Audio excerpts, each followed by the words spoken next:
Hello, differential geometry friends. Finally got around to getting back into my book, Introduction to Manifolds. I've not been giving this book a lot of love because it's complicated. it's it's very complicated. It says introduction. It's might be for some people. So I was been jumping around in this book and I keep getting lost. And I had this genius thought: why don't I start from the beginning? Isn't that what it's for? You're supposed to start from the beginning. So that's what I did. And you know what? I got to like page two, and I was like, "What? Oh, let's take a look at that." Okay, I was wrong. I got to page three before I got stuck.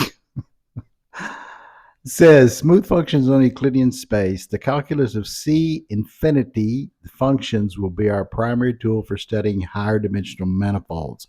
Well, what's that?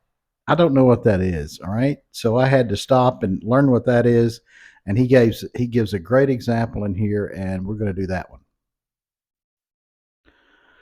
Okay, so as the saying goes, let's start at the beginning. What does this symbol mean? This means that a function is smooth and differentiable everywhere, is what that means. And he gives a specific example of where it isn't. So he says, let's take this function. F of x is x to the 1/3 the power. So he takes the first derivative, right, and gets this answer, which everybody knows how to do. Now let's look at these on a graph. So the red is the function, and you can see that it's perfectly well behaved, even at zero, goes right through, goes up the other side.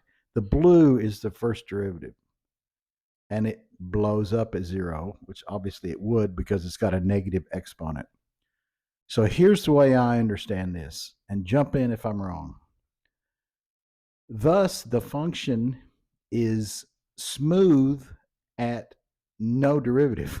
So C0 means there's no derivative, but not at the first derivative. It's not continuous and differentiable at the first derivative at x equals zero. Everywhere else on this side or that side it is, but not at x equals zero.